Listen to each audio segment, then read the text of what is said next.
recording this Zoom so that those members who weren't able to attend tonight would be able to go back and look at, of course, the presentations and also Tina's presentation for sure. And we now have a YouTube channel, and we'll be sharing that link at the end of our slides. So let's get into it. Here's the overview of what we're going to do this evening.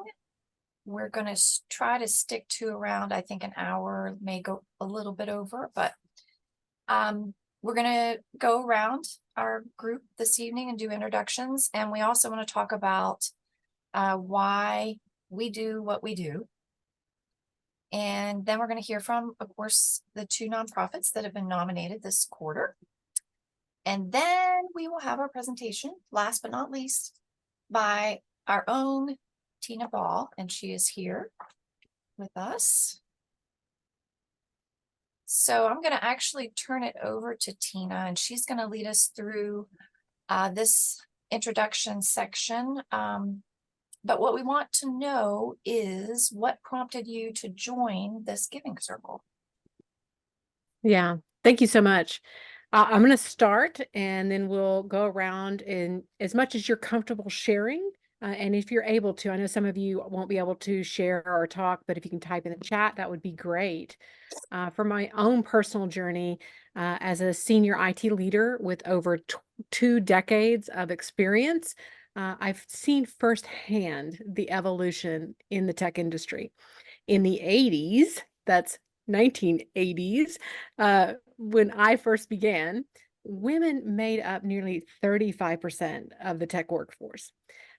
However, today, the number has decreased dramatically, with women representing only around 25% of the IT workforce.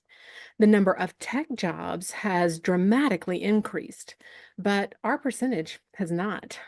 The shift not only highlights the challenges we face, but also underscores the critical need for initiatives like Women in Tech for Gender Equality. My involvement with this group is fueled by a deep-seated desire to reverse the trend. The power of our giving circle extends beyond the financial contributions. It's a symbol of our power for our giving and our commitment to make a real difference. By pooling our resources and contributing about $5,000 a quarter to women-focused organizations, we demonstrate how small donations can actually have a profound impact. It's a reminder that together, our contributions are more powerful than just monetary. They're a force for fostering change and breaking down barriers. Each dollar we raise and each woman we support writes a new chapter in the story of gender equality in tech.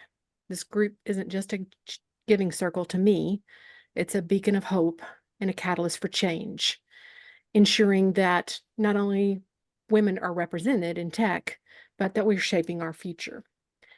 I joined this group to join with like-minded people to make change, but also to build relationships with people like you.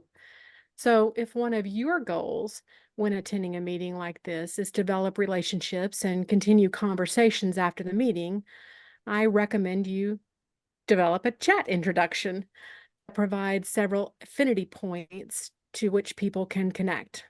This might be the type of work you do, your passion for not-for-profit space like this, your love of reading, the opera you enjoy, or more. If we find similarities, we are more likely to connect and continue conversations. When you send your LinkedIn request, mention the affinity point, and people will most likely respond and accept your request. I'm going to drop my introduction in the chat now. Feel free to use it as a base to develop your own, or not. But I also encourage you to connect with me on LinkedIn, mentioning that we met here tonight. Let's keep this conversation going, and I'm so happy you're here tonight. I'm going to pass it on over to our next team member, Megan. Oh, thank you for volunteering me, Tina. And that was fabulous. You know, it's really important as women, we do come together and we really take a stand to make a step in the right direction. And my why is very similar to yours in some ways. I guess my why for being a part of this group really stems from a seated desire to be a part of something greater than myself. This is a platform where I feel I can really grow personally and give back to the community, and of course, empower other people to realize their full potential too. As a tech founder actively involved in a lot of global initiatives relating predominantly to Web3 and renewable energy innovation, I've come to appreciate the far reaching impact that technology can really have on our world. And I firmly believe that every one of us has the capacity to drive these advancements and make that meaningful global impact.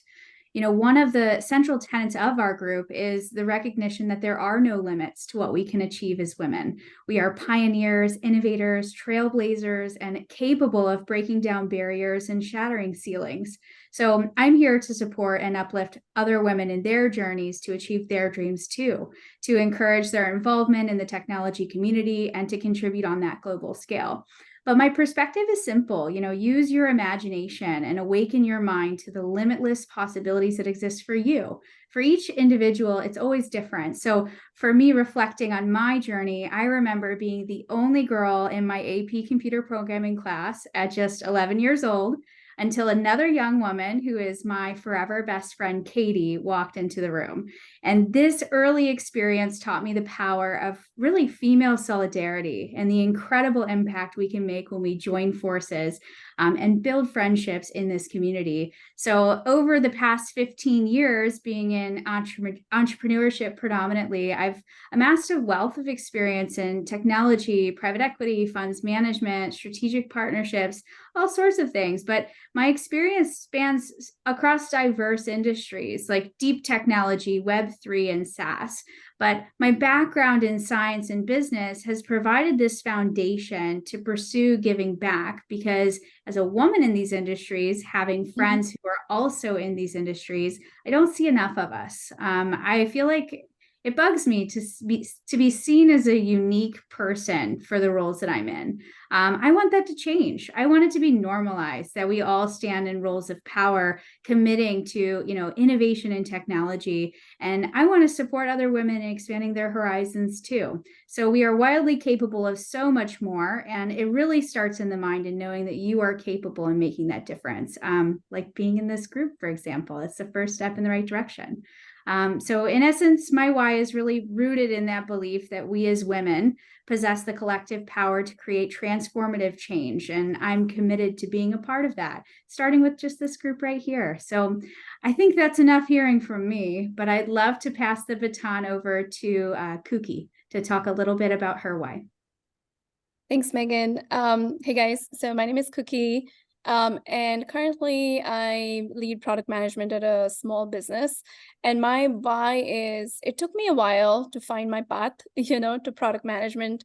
And throughout this path, I feel like there were always some women mentors, even if they were not direct managers, who always kind of gave me that nudge or helped me find my next step. Not necessarily like the whole path, but just like the next step.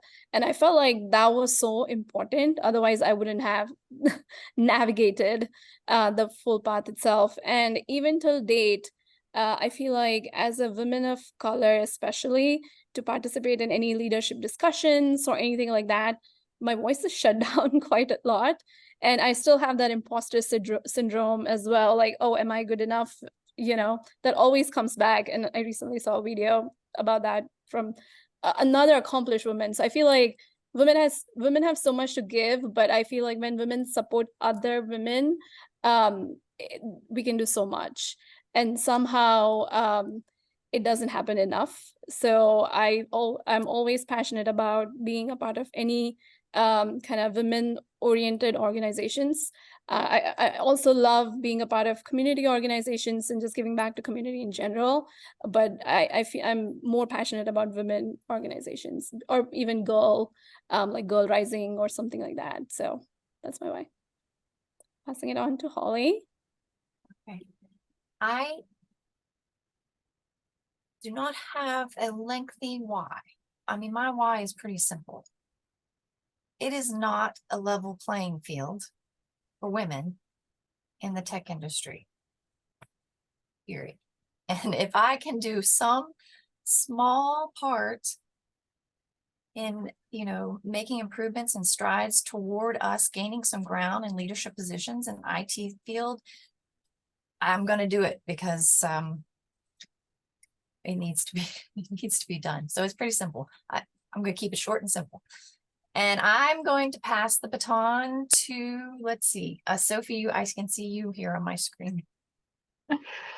Everyone else is so eloquent, and I'm just like, I mean, my why is also pretty simple. Like, I wanted to meet other women in the industry and be able to network and get some mentorship. What Cookie has said about getting that nudge from other women in tech really resonated with me. That's actually one of my bosses is a woman, and she's the one who like even made me aware that product was a thing. So, you know, just being able to speak with other women, share our experiences, get, you know, ideas about like how to handle things, as well as being able to discover these new charities that support like my own values, and, you know, meeting with these other women who have those same shared values. So that is my very much less eloquent why. I will, Pass the baton. yeah, I will pass it on to Michelle.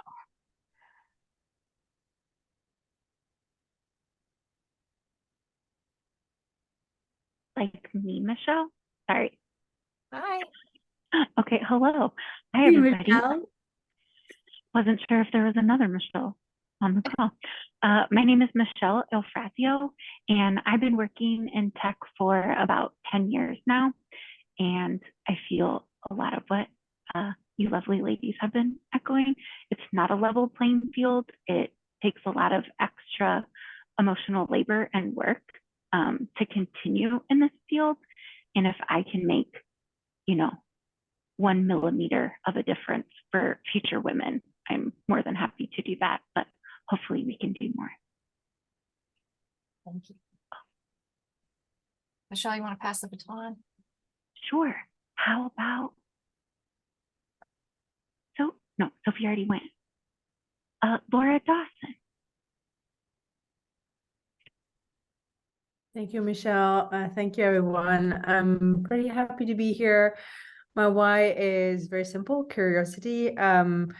Yes, I am a woman in the workspace, I think, and I work in tech for the past like 15 years. I've worked, funny enough, I started in a very old industry, which is mainframes.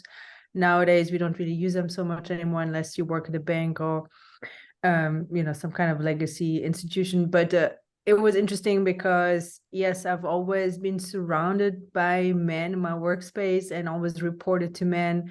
And it's not until later in my career or even, you know, growing, becoming older, that I realized what it means for me to actually be a woman in the workplace. And do I actually obey by the rules that matter for women, or do I obey by the rules that were laid by men because they're competitive, because it speaks to them?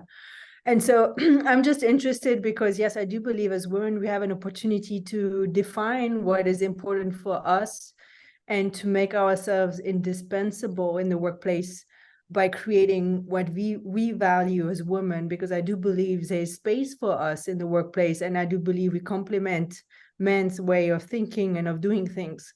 But right now it's very unilateral. And I think it's time we speak up and create our own value system that is driven by the feminine and things like that. So yeah, very curious where this is leading. I'm very happy to be part of this conversation and in this generation. So I think it's very exciting. Thank you for having me.